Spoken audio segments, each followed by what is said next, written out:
eh, yang ke depan, baik awal pengajuan dari pengisian dokumen PIB, plus penjaluran khususnya yang jalur merah nanti akan saya keluarkan. Dan saya nggak mau teman-teman copy paste slide saya terus ditaruh gitu, nggak saya nilai nanti. Ya, kayak kemarin juga gitu tuh, ditaruh aja tanpa penjelasan, nggak saya nilai, kasih nilai 1. Ya nanti teman-teman nanti rekan sekalian apa tadi. Baik, kita kalau nggak salah di slide terakhir itu saya masih punya utang ya, yaitu jalur kuning, jalur merah sudah. Oh ya, sekarang slide ketentuan impor itu dipakai ya, bahkan dokumen pengeluaran barang impor, bahwa untuk pengeluaran barang impor itu ada yang bersifat umum, yang tadi sudah disampaikan di atas, ada mekanisme jalur mita prioritas, jalur mita non prioritas, jalur hijau, jalur kuning, jalur merah. Yaitu mekanismenya normal dengan mengajukan PIB, dengan membayar biaya masuk, dan PDRI. PDRI itu pajak dalam rangka impor, kemudian dipenuhinya persyaratan impornya. Lartasnya adalah barang impor yang terkena barang larangan dan pembatasan. Nanti akan kita pelajari di sesi 5, dia ada di posisi kolom 19 kalau nggak salah ya.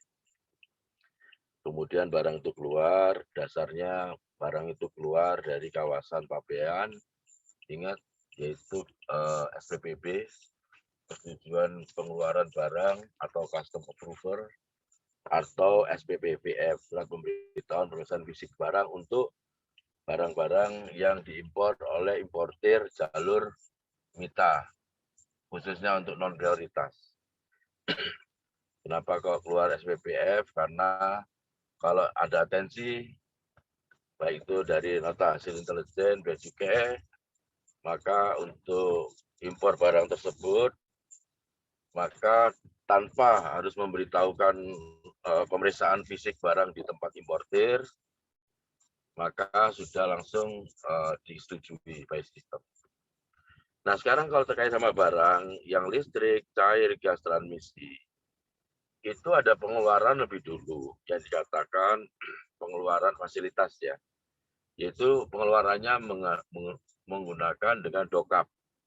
Dokap itu dokumen pelengkap dan jaminan. Kemudian juga kalau ada lartasnya juga harus dipenuhi. Ini kalau kita melihat listrik, gas, cair, maupun apakah ada ini ada, karena kita merespon contohnya beberapa kejadian kayak di Uni Eropa, dia hanya berbatasan satu dengan lainnya, maka dimungkinkan untuk importasi akhirnya dengan fasilitas, yaitu tidak setiap kali barang itu masuk listrik, cair atau gas transmisi ini terus dilakukan PIP enggak, tapi dilakukan untuk suatu jangka waktu tertentu atau dengan berkala, yaitu setelah membayar biaya masuk dan pajak dalam rangka impor. Saya ulangi, untuk tentuan PIP berkala ini dibuat untuk pengeluaran barang terjadi dalam jangka waktu paling lama 1 bulan, disampaikan ke kantor pabean paling lama 15 hari kerja setelah jangka waktu berakhir. Ini juga sebetulnya dapat dilakukan dulu kalau kita masih impor newspaper atau namanya koran, koran Times ataupun koran dari negara lain, dulu ya, kalau sekarang kan udah pakai digital ya, itu di Soekarno-Hatta atau tempat-tempat yang lain, itu menggunakan rush handling namanya. Rush handling dengan pengeluaran barang itu dikeluarkan lebih dulu, nanti pada satu jangka tertentu baru diurus dokumennya. Jadi kalau dulu kalau impor koran itu di luar negeri itu enggak setiap kali kapal pesawat itu datang terus dibuatkan PIB-nya, enggak, biasanya berkala. Lanjut. mungkin ketentuan impor untuk dipakai ditetapkan dengan mempertimbangkan profil operator ekonomi, ini AEO ya, Authorized Economy Operator. Jadi bea cukai itu sudah menggunakan risk management, di mana setiap importir, kalau kita bicara impor ya, setiap eksportir, kalau kita bicara ekspor, sarana pengangkut, jadi kapal laut, pesawat, maupun apa namanya shipping line-nya juga, sarana pengangkutnya juga sudah ada profilnya. Jadi semua di bea cukai itu ada sistem manajemen risiko. Nah, si kesisteman bea cukai ini sekarang sedang dipakai dicontoh untuk membangun ISRM, Indonesia Single Risk Management. Jadi untuk pelayanan di Indonesia, untuk mekanisme risk management atau profil risiko menggunakan contoh dari bea cukai. Ini ada importer, BPJK, pengangkut, pengusaha TBS, pihak lain terkait supply chain, kemudian profil komoditi pun, bahkan pemberitahuan. Nah, ini metode acak. Ingat bahwa meskipun dia jalur hijau, kalau dia kena pemeriksaan acak, maka dia akan kena pemeriksaan pidana. Kemudian ini sebagai dasar untuk bea cukai menerbitkan nota hasil intelijen. Untuk barang yang hijau dapat dilakukan pemeriksaan ulang, maka untuk barang tertentu akan dilihat apakah dia samping sebagai barang yang terkena larangan pembatasan atau mungkin barang yang nilai impornya tinggi, maka NHI ini akan dijalankan. Lanjut kita melihat ketentuan impor untuk dipakai. Nah, ini untuk menjelaskan untuk yang dijelaskan yang kemarin ya, biar nanti refresh. Ruang lingkup impor dipakai, pengeluaran impor dari kawasan pabean ke tempat lain disamakan dengan TPS dipakai. Jadi intinya lini 1 di pelabuhan itu atas barang yang belum diselesaikan bea masuk maupun pajak-pajak dalam rangka impor dapat dipindahkan ke tempat penimbunan sementara lainnya yang masih berada di bawah pengawasan bea cukai. Ini juga biasanya adalah untuk mengantisipasi agar tidak terjadi kongesti. Kongesti adalah apabila tiba-tiba barang impor itu jauh datang, terus numpuk, akhirnya terjadi kongesti. Nah, kemarin saya sudah di sesi 2 atau 3 saya sudah sampaikan, ternyata kongesti atau kalau kita proksikan dengan namanya dwelling time, sifatnya itu macam-macam. Jadi untuk bahan baku biasanya mereka akan segera untuk dikeluarkan. Namun untuk barang konsumsi, khususnya contohnya adalah barang mainan, ingat untuk BL-nya, bill of lading-nya, dia adalah atas unjuk, artinya bukan atas nama. Kalau atas nama, siapa yang tertera di situ, baik perusahaan maupun orang perorangan, dia akan menunjukkan bahwa barang dia. Namun untuk bill of lading, dia itu adalah atas unjuk. Siapapun yang menunjukkan barang itu, maka dia dapat diurus bagi yang dapat menunjukkan dokumen BL tersebut, menunjukkan bahwa yang bersangkutan pemiliknya. Nah, biasanya barang mainan anak-anak itu biasanya dia nggak akan keluar dulu sambil menunggu pembelinya. Sehingga dwelling time itu ternyata bukan berarti importer itu segera mengeluarkan dari kawasan pabean perilaku atau behavioral, di mana importer itu tiba-tiba yang masih dalam kontainer itu di TPS tempat penimbunan sementara di kawasan pabean sambil menunggu barang itu laku dijual kepada orang lain. Nah, tentunya ini jadi sangat penting juga Kalau kita melihat di bawah itu untuk barang penumpang ini ada perlakuan tersendiri. Kemudian pelayanan segera, arah sandring tadi saya sebutkan itu pelayanan sendiri. Diatur tersendiri ya, tidak menggunakan PIB. Barang pindahan juga dia diatur sendiri. Barang kiriman pos atau BJT dikirim sendiri. Maupun barang-barang yang ditetapkan oleh Direktur Jenderal. Ini turunannya ini penetapan oleh Bea Cukai. Bea Cukai itu Direktur Jenderal ini menetapkan mana sih yang bisa dikategorikan menggunakan dokumen PIB, mana yang tidak menggunakan PIB. Contohnya tadi ini, penumpang, belasanding, kiriman. Kalau pos ini DN23 dokumennya. Disebut DN23, barang pindahan, kemudian untuk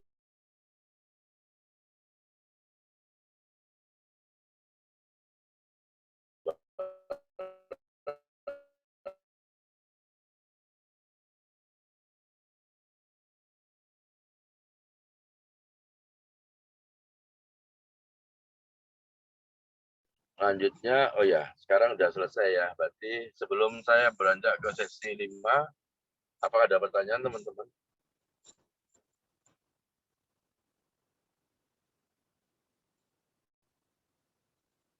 Halo, suara saya apa terdengar dengan jelas ya? Dengar, Pak. Dengar, Pak. Oke, apakah ada pertanyaan ya? Kalau enggak, kita beralih ke sesi 5. Oke, kita beralih ke sesi 5.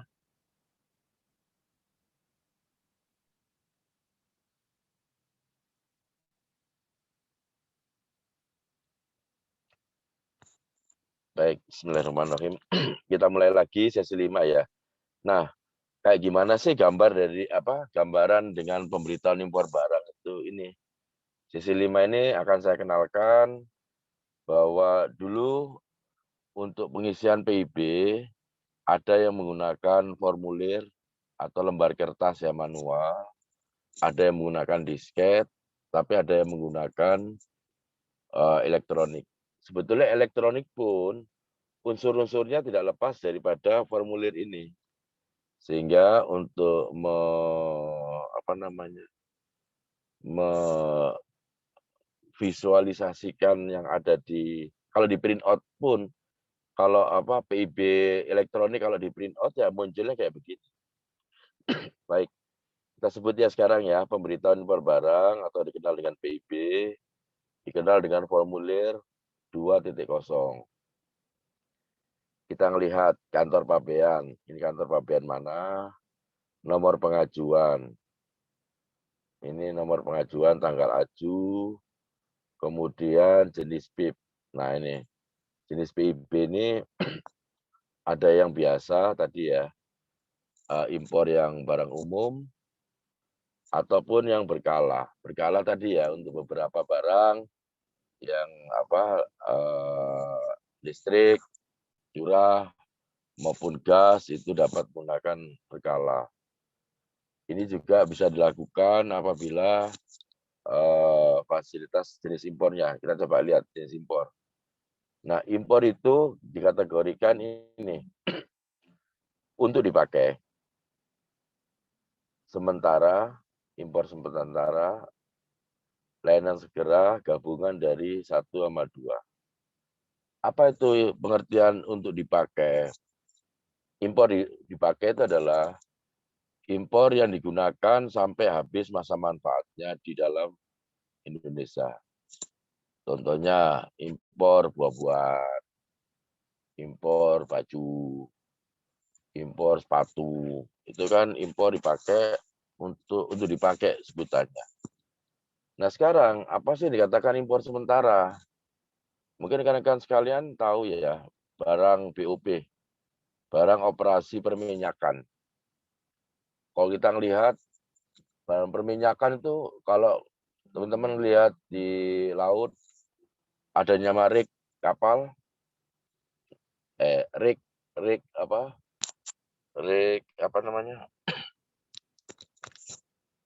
untuk perminyakan yang gede, bangunan terapung di laut untuk pengeboran maupun barang-barang yang lain yang dia memang datang ke Indonesia. Bahkan pesawat itu juga ada yang impor sementara itu. Ada beberapa pesawat kemarin juga pesawat terbang ya. Itu juga mereka istilahnya leasing itu akhirnya. Leasing, impor sementara belum dibayar. Akhirnya juga kapal-kapal, bahkan untuk kapal yang penelitian, kapal datang, kapal penelitian di laut, itu kan canggih. Kapalnya biasa, harganya mahal, dengan fasilitas peralatan, sehingga untuk kapal tersebut, dia memberitahukan bahwa dia masuk. Dia melakukan survei untuk jangka waktu tertentu, katakanlah 7 bulan. Maka importir atau kuasanya itu mengajukan dokumen impor kapal itu ataupun barang-barang perminyakan ya, barang operasi perminyakan atau BOP itu dikategorikan sebagai barang impor sementara. Apa contohnya? Nyata-nyata dia nanti setelah diimpor untuk suatu jangka waktu tertentu dia akan di reekspor. Jadi itu bedanya ya. Jadi barang itu impor, kemudian diajukan impor sementara, kemudian dan akan dilakukan ekspor kembali. Itu ada pelakuannya nanti di sesi berikutnya. Di antaranya adalah dia selalu importasinya kalau dia dikatakan barang impor sementara, dia pasti diperiksa oleh Bea Cukai, pasti itu. Jalur merah diperiksa untuk dicek. Kalau mesin dia akan bicara serial number, sama mesin-mesin rig ataupun barang operasi perminyakan itu dia mempunyai serial number. Terus mesin drilling, meskipun pengeboran itu, pengeboran minyak itu punya spek tersendiri sehingga dicatat dan dikasih tanda oleh Bea Cukai biasanya. Dan Bea Cukai biasanya memfoto. Plan segera tadi ya, bahwa ada beberapa yang pelayanan segera dapat dilakukan. Kalau dulu contohnya itu adalah koran ataupun barang-barang tertentu yang dapat dilakukan pelayanan segera. Jadi dapat dilakukan pengeluaran barang lebih dulu sambil menunggu administrasinya. Bahkan kalau kita melihat teman-teman sekalian, untuk fasilitas bencana alam, kayak di Aceh kemarin, itu kan perlu ada bantuan dari luar negeri. Itu biasanya menggunakan pelayanan segera. Dengan tentunya atas rekomendasi, kalau sekarang namanya BN, Badan Nasional Penanggulangan Bencana, BNPB. Atau kepala daerah, atau tingkat kementerian, itu yang menjamin bahwa permohonan untuk pelayanan segera. Karena pelayanan segera ini biasanya langsung digunakan. Atau merupakan gabungan 1 sama 2 untuk dipakai dan untuk sementara juga. Ya tadi, ini ada perbedaannya nanti untuk kalau dipakai, barang untuk dipakai, dia akan bayar full. Tapi kalau untuk barang sementara, dia akan membayar sejumlah tertentu. Nanti kita akan bahas di sesi berikutnya. Nah, ini juga cara pembayaran, biasa tunai, berkala dengan jaminan lainnya. Ini biasa, ini tunai ini adalah, maksudnya tadi ya, kalau kemarin kita belajar, setelah importir atau kuasanya mengisi self assessment, secara self assessment, mengisi sendiri, menghitung sendiri, terus secara kesisteman SKP, sistem komputer pabean memberitahukan harus dibayar ke bank devisa, maka yang bersangkutan harus mengisi, membayar. Ini tunai itu maksudnya itu. Jadi dapat dibersamakan dengan tunai. Kalau dulu dimungkinkan memang kita menerima cash Bea Cukai. Tapi sekarang dengan adanya sisteman yang online, Bea Cukai tidak menerima cash. Berkala tadi ya pembayaran itu bisa dilakukan setiap 1 bulan sekali. Kemudian dengan jaminan. Jaminan itu macam-macam, nanti kita akan belajar juga. Ada jaminan bank, ada jaminan, bahkan dipermudah juga dengan jaminan asosiasi dapat diberikan. Jaminan ini adalah untuk menunjukkan bahwa yang bersangkutan akan membayar dengan mengisi dokumen namanya SSB, surat sanggup bayar. Kemudian contohnya lainnya ini adalah pembayaran itu bisa dilakukan dengan kantor pos. Kalau tahun kemarin itu bisa dilakukan kantor pos, dan ini bisa digunakan juga. Karena untuk kondisi tertentu, maka dapat dilakukan pembayaran melalui kantor pos. Itu adalah kolom pertama. Data pemberitahuan, kita sekarang lihat pemberitahuan. Pengirim, penjual, importir, pemilik barang, PPJK, nomor pokok PPJK, kemudian kita akan melihat nomor tanggal pendaftaran, kemudian apa kita lihat sini? Yuk kita melihat. Apa bedanya nomor pengajuan yang di atas sendiri, kolom atas, sama nomor dan tanggal pendaftaran. Ingat mekanisme waktu sistem pengajuan dokumen, importir setelah mengisi, mengajukan, kemudian dia mendapatkan, begitu direspon pertama kali oleh sistem SKP, sistem komputer PABN, itu namanya nomor aju atau nomor pengajuan. Oke. Nah, kalau nomor pendaftaran untuk beberapa importasi yang setelah self assessment harus membayar, terus yang bersangkutan membayar, terus direspon oleh kesisteman mencocokkan bahwa pembayaran di bank devisa benar, maka secara kesisteman juga langsung memberikan nomor. Itulah nomor pendaftaran. Jadi beda nomor aju yang di atas sama nomor pendaftaran di huruf G ya. Yuk kita coba lihat deh. Pengirim siapa, penjual siapa. Ini penjual biasanya juga pengirim, tidak tahu ya. Ingat kalau kemarin ada untuk kontainer, ada yang sifatnya CY, ada yang CFS. CY pengirim 1, penerima 1. Kalau CFS pengirim bisa banyak, penerima bisa banyak. Bedanya kalau CY kontainer itu dia ditaruh di tempat penimbunan sementara di pelabuhan, di lini 1 ya. Kalau CFS itu adalah container freight station.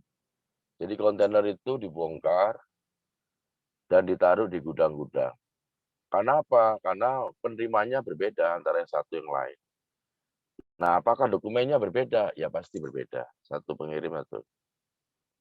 Ya itu bedanya ya. Penjual, importir.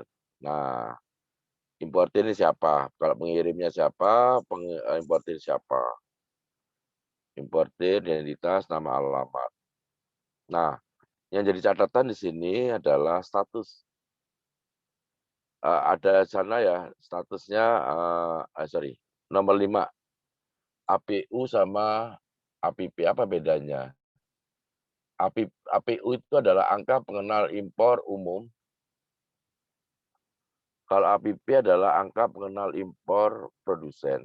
Bedanya apa? Biasanya untuk trader itu untuk tujuan komersil itu menggunakan nomor APU. angka pengenal impor umum. Tapi untuk APP ini biasanya diimpor untuk produsen yang mengimpor bahan baku yang berasal dari barang impor.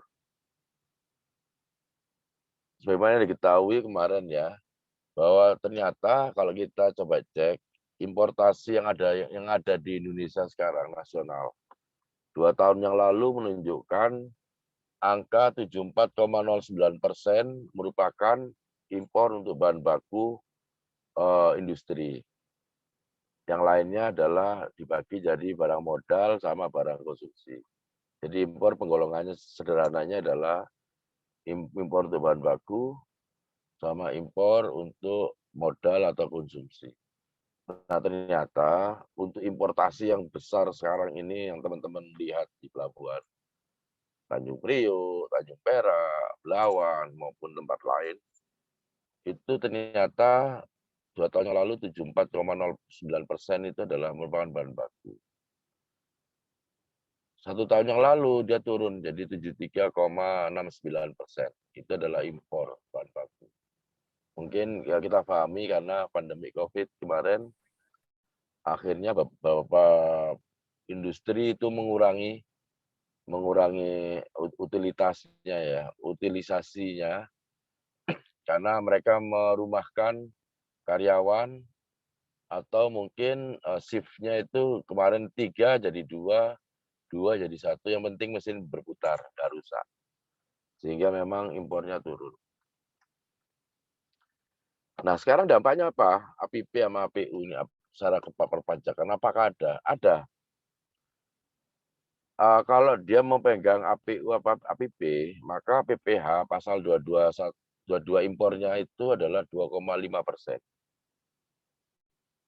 Kalau dia tidak punya APU atau APP ini untuk perhitungan PPh pasal 22 impornya, dia kena 7,5%. Ya, itu bedanya ya. Kalau dia nggak punya APU atau APP, dia akan tidak punya ya berarti kena 7,5%. 7,5%. Kalau dia punya berarti 2,5%. Saya belum cek untuk pengaturan terbaru dari kan sekarang ada peraturan terbaru tuh ya kan teman-teman mungkin sudah baca ya. PPN aja itu dari 10% ke 11% ya. Kemudian adanya pajak karbon yang dulu nggak diatur, sekarang diatur. Dikenakan pajaknya adalah pajak karbonnya adalah Rp30 per kilogram CO2.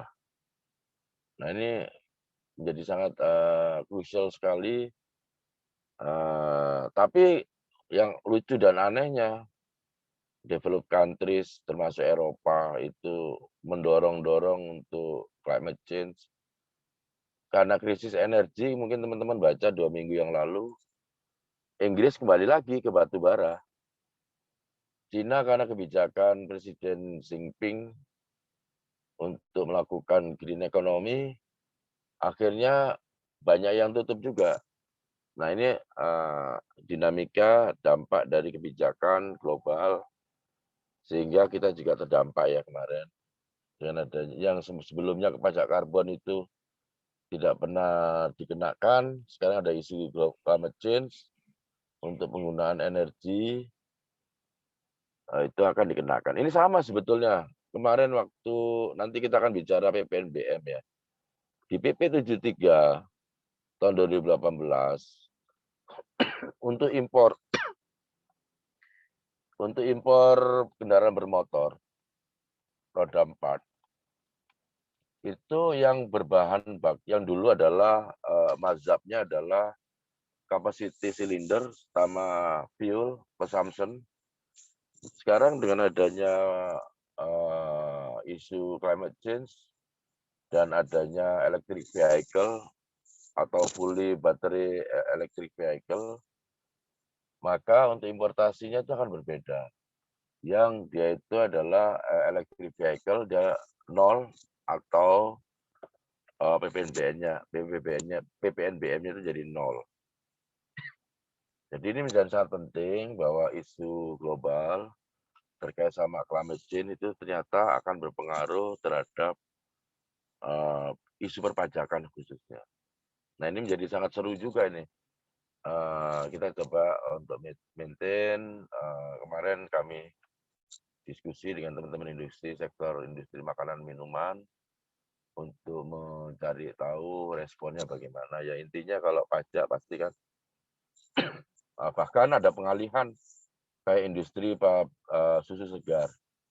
Saya nggak sebut PT-nya, mereka sudah menggunakan biomas. Ternyata biomas itu juga sangat berpengaruh terhadap, ini efeknya juga banyak. Oke ya, jadi isu perpajakan bagi dunia usaha maupun pelaku bisnis sangat sensitif. Sekarang kita bicara pemilik barang. Nah, apa bedanya importir sama pemilik barang? Ini cukup panjang sejarahnya, teman-teman. Antara importir, ternyata importir itu bukan berarti pemilik barang. Tapi ada importir yang hanya importir juga. Ini adalah isu yang cukup hangat antara irisan bea cukai sama pajak. Mana antara kalau pemilik barang ini dinamanya identor. Mungkin teman-teman ini saya rasa semester 7 semua ya? Ya kan? Iya, Pak. Iya, Pak. Oke. Berarti pernah dengar namanya pajak masukannya nggak bisa dikreditkan. Ya kan? Pernah dengar itu nggak? Iya, Pak.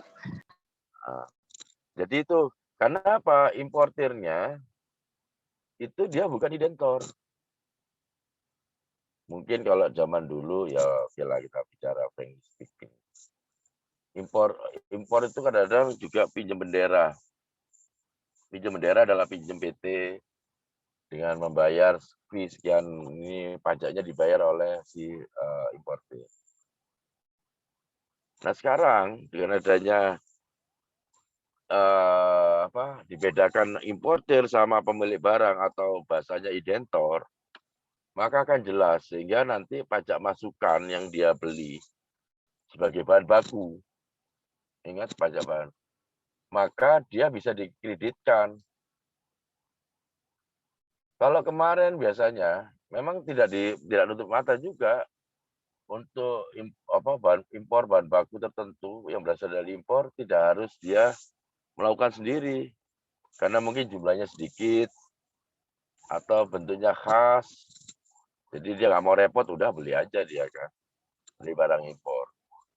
Tapi 10 tahun yang lalu atau 5 tahun yang lalu, 10 tahun yang lalu ya, 10 tahun yang lalu itu jadi isu hangat. Tadi ternyata pajak masukan tidak bisa dikreditkan. Dan itu jadi isu yang seksi karena ada informasi yang saya kurang paham juga. Itu akhirnya dapat dijual belikan itu. Nah ini sudah jadi temuan, sehingga kenapa kok sejarahnya dimuncullah pemilik barang ini atau indentor ini. Oke, hubungannya berarti pemilik barang tadi terkait sama pajak adalah terkait pajak masukan.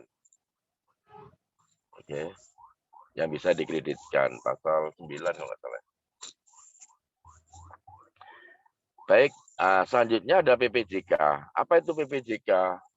PPJK adalah pengusaha pengurusan jasa kepabeanan atau bahasa Inggrisnya custom broker. Ini biasanya dia bisa menjadi, sebetulnya kayak pajak itu adalah konsultan pajak. Jadi dia bisa beroperasi sebagai pajak apabila dia sudah melakukan training tertentu. Pinggir aja. Kasih jalan. Bisa nggak? Masih jauh.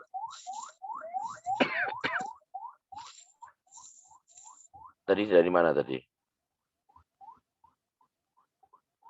Oh ya, PPJK. PPJK itu adalah custom broker ya. Saya pernah tugas di Australia. Untuk PPJK ini memang di mana-mana ada di luar negeri. Jadi custom broker ini dia mewakili atas nama importir untuk melakukan pengurusan jasa kepabeanan custom broker. Di Australia juga banyak ada, mereka ini merupakan jasa ya. Sama dengan konsultan pajak lah. Kalau teman-teman nanti suatu ketika samping sebagai punya ilmu pajak sama ilmu bea cukai, ya bikin jadi PPJK, bisa bekerja atas nama on behalf daripada suatu perusahaan. Karena ini spesifik ya, kekhususannya. Karena dia harus punya sertifikat tertentu. Jadi ini sebetulnya peluang kalau mendalami kebiayaan untuk terkait sebetulnya nggak hanya ini aja sih, bea cukai itu nggak hanya kepabeanan aja, tapi juga bicara masalah logistik. Kalau nanti inventory management, teman-teman akan bicara just in time. Jadi bagaimana untuk menangani inventory bahan baku industri atau perusahaan. Nah, kita bicara logistik. Logistik itu biaya kita ini termasuk yang tinggi ya, berdasarkan Logistik Performance Index LPI. Hampir kurang lebih 25% dari PDB itu adalah biaya logistik kita. Sementara Singapura 8%, Malaysia kalau nggak salah di angka 12 sampai 13. Average ASEAN itu 12%. Jadi kita punya PR ke sana. Karena apa sih logistik ini? Contohnya nih, ini kita sama-sama di Jakarta ya. Kenapa sih kok ada yang tahu Pelabuhan Patimban? Enggak, Pak. Halo? Tahu Enggak ya? tahu, Pak. Enggak tahu, Pak. Sudah tahu ya? Enggak tahu? Enggak. Enggak, oke. Nanti sambil baca-baca informasi yang lainnya, sambil mendengar. Bahwa di Priok itu, ingat kalau kita ngelihat, hari-hari tertentu itu langsung stuck ya, macet ya. Itu kan biaya itu. Biasanya dari Bekasi ke Priok, kalau lancar tuh ya sehari, dia bisa 5 rit katakan, bolak-balik katakan. Tapi kondisi yang yang padat ini akhirnya dia bisa 1 atau 2. Otomatis kan biaya tinggi, 1. Kedua, ya samalah namanya juga kendaraan, namanya bensin ataupun solarnya juga biaya di situ. Maupun hal-hal yang lain, preman-preman di Priok. Ini ada teman-teman dari Priok ya. Kemarin banyak preman-preman itu sampai presiden turun tangan untuk nangkepi. Oke. Nah, ini adalah PPJK. Jadi ini adalah satu peluang teman-teman nanti bisa menjadi custom broker atau PPJK yang menangani baik importasi perusahaan atau menjadi pegawai satu perusahaan untuk menangani inventory manajemen yang berasal dari impor barang impor ya. Itu adalah peluangnya. Selanjutnya, ini dia nomor ukuran dan tipe peti kemas. Peti kemas itu adalah kontainer ya, kontainer. Ingat kontainer ukurannya ada yang 20 feet, 40 feet, 40 feet cube yang tinggi itu, ada yang dry, ada yang dia freezer, ada yang dia rak ya, jadi cuma batang-batangan aja, atau juga dia berupa tank juga. Jadi adalah ukuran sama tipe peti kemas ini akan menjadi isu yang metos.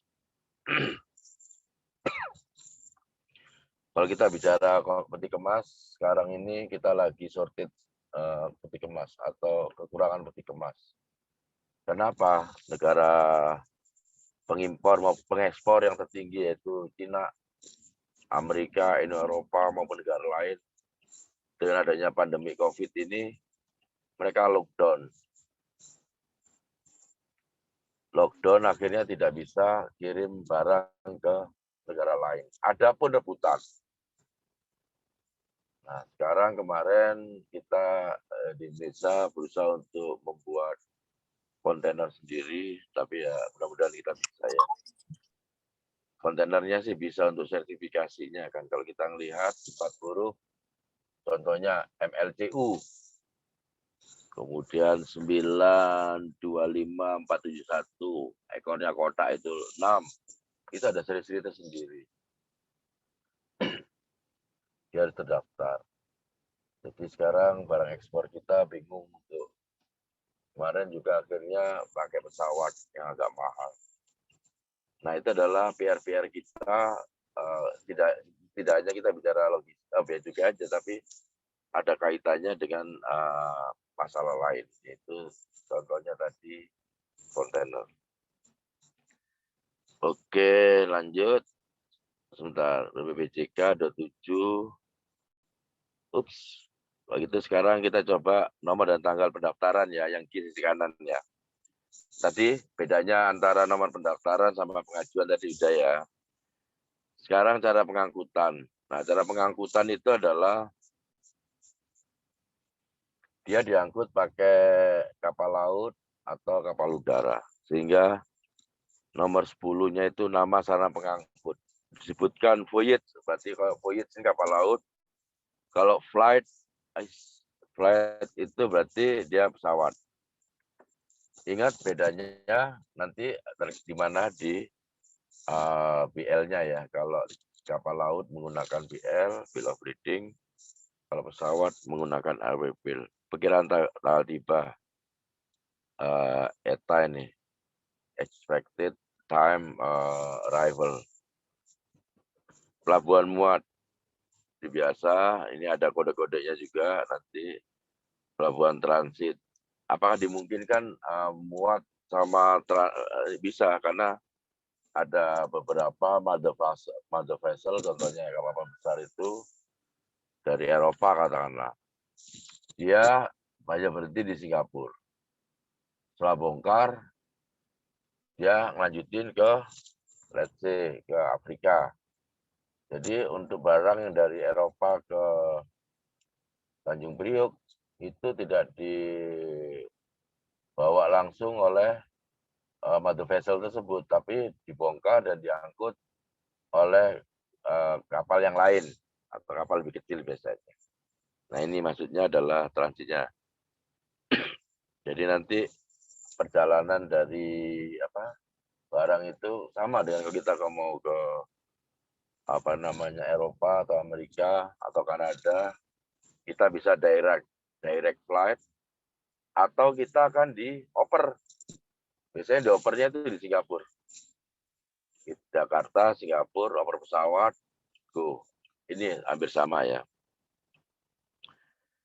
Kemudian invoice. Nanti akan saya tunjukkan invoice ini sama lah dengan data jual beli barang itu.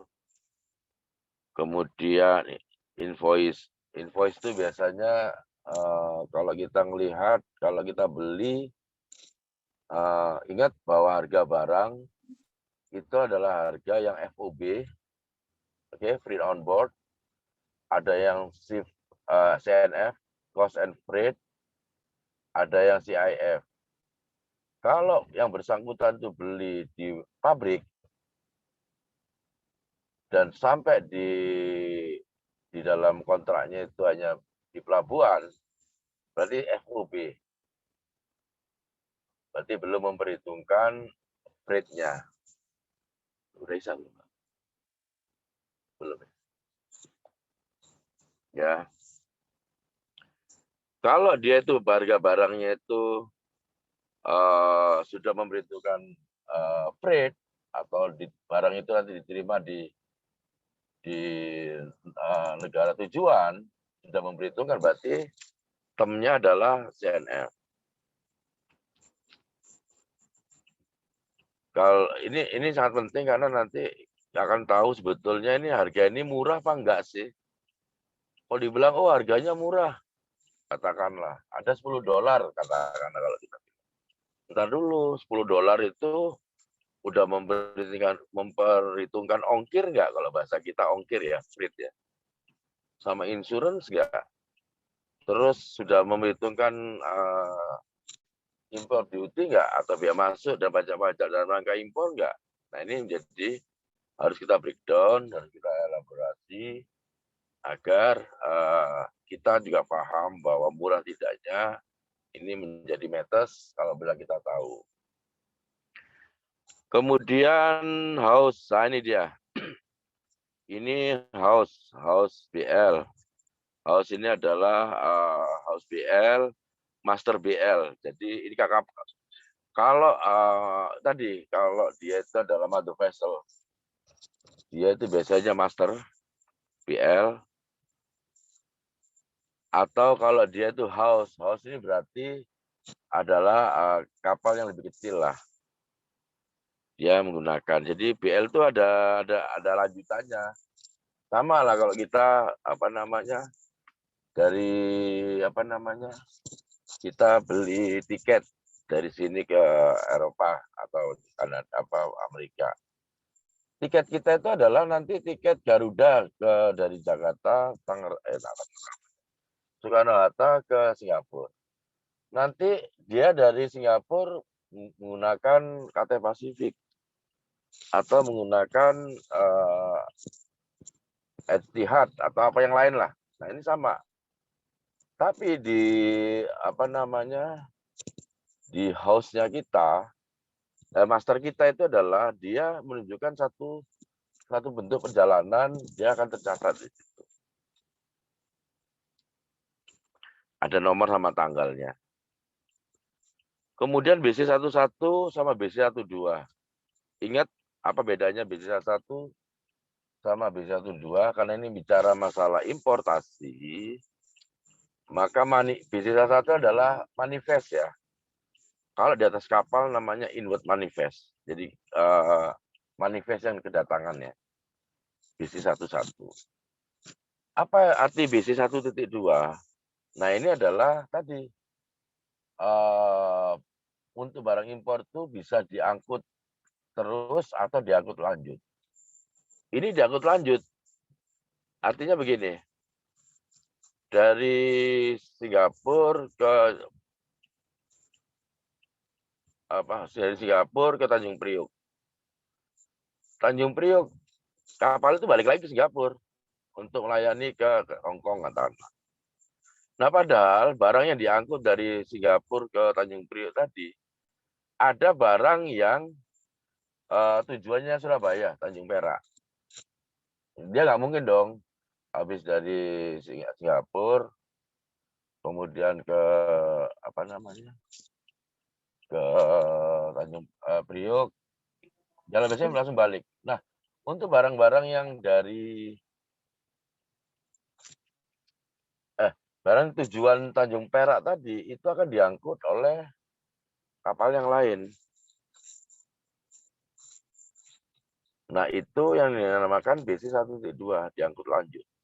Jadi habis dibongkar, terus diangkut di kapal lain. Udah bisa belum ya? Sudah, Pak. Udah, Pak. Udah ngos-ngosan juga saya nih. Istirahat dulu ya. Silakan, Pak. Oke. Tadi seneng kan, happy kan? Tapi ini PR-nya masih banyak nih.